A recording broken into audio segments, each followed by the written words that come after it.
Hi, welcome to Poems by Yas. This is episode 30, and today's topic is called The Orient. I share the poem that I wrote called The Orient. We can't have to say modern medicine is great, and it helped increase the quality of our life and our longevity, but we can't overlook the traditions of the past. So each week I also share interesting stories that I hope motivate and inspire you.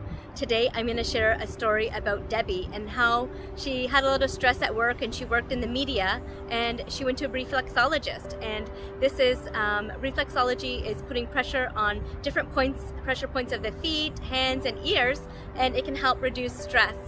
And I'm going to share how she actually became a reflexologist. And for the second story, I'm going to talk about an island in Japan where Okinawans, they live more than 80 years old, the average Okinawan that is. And they have a diet of fresh vegetables and fruits, and they try and live a peaceful life for their mind, body, and soul. So I'm going to tell you secrets of their longevity and how they live their lifestyle compared to the Western world. And I'm going to talk about a herb called ginseng, how this herb was used in the past and the present, and how it can also help us relieve stress and make us feel good as well and have more energy, because I think we need that in today's society. But first we're going to go to my poem, and it's called The Orient. Asian food and traditions is ancient in many ways. Asian practices are noted in our everyday lives. We enjoy eating Asian food and can adapt so well to the natural implicity it may provide, such as martial arts, relaxation, and the art of meditation. It is the culture we adapt to using the old ancient traditions in a new modern way. For my first story, I'm going to talk about Debbie and how she worked in the media in London. And she was under a lot of stress, and she wanted something that could be relaxing, and she started to look into reflexology. She went to a reflexologist, and she was skeptical at first, and the reflexologist told her her kidneys were under a lot of pressure and she needed to drink more water. So she started to drink more water, and she went to regular therapy. The reflexologist put pressure on different areas of her feet, hands, and ears, and it's supposed to correspond to different organs in the body.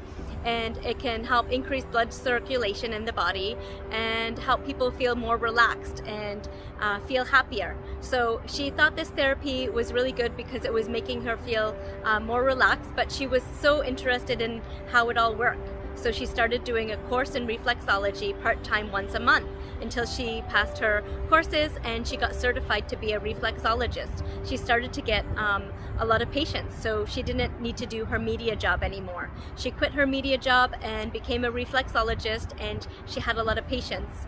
And she was able to work with her own schedule because she had to drop her kids off at school and pick them up. With her old job, she couldn't do that because it didn't give her that flexibility.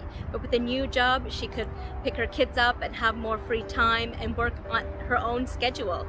So reflexology helped her, and this is her story. And people in ancient culture, they still believe reflexology works. I haven't tried it myself, but traditional medicine does work for many people. I'm going to talk about an island in Ogimi. It's in Japan, and the Okinawans have a very high life expectancy. Most of the population lives more than 80 years old.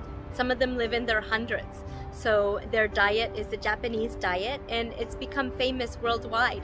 They eat a lot of vegetables in their diet, and tofu, and raw vegetables. They eat bitter melon, which is rich in nutrients and vitamins. They like soy products as well, and they drink maybe 1 cup of green tea a day. But they focus on relaxation and a positive attitude, and they have less stress.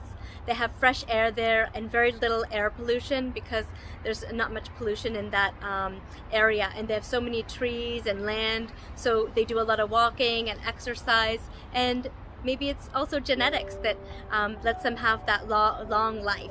So I hope you enjoyed those tips. And then now I'm going to tell you about different herbs that could benefit us. And I'm going to focus on the herb called ginseng. I'm going to talk about ginseng. Ginseng is used in Asia, Korea, and even some areas of North America. The longer it is grown, the stronger and more potent the extract is. And there's many benefits associated with it. They say ginseng can improve your brain function, and it can relieve stress and increase your mood and give you great energy. They say it can even prevent some cancers. There are some studies that say that it can, and it can lower blood sugar levels. But with any herb, you still have to check with your doctor because it's a stimulant and it can contradict with other medications that you do take. So always consult your physician or see a herbal specialist to make sure that you get the right dose of the medication if you're going to try it. It comes in different forms. It can come in powder form, liquid form, or you can drink it in a tea. So I hope you enjoyed this episode of Poems by Yas, and I hope some of my stories were able to inspire you. Next week, my poem is called Fly Away, and I'm going to talk about superheroes and share stories about our real life heroes that have helped other people. So join me next Sunday.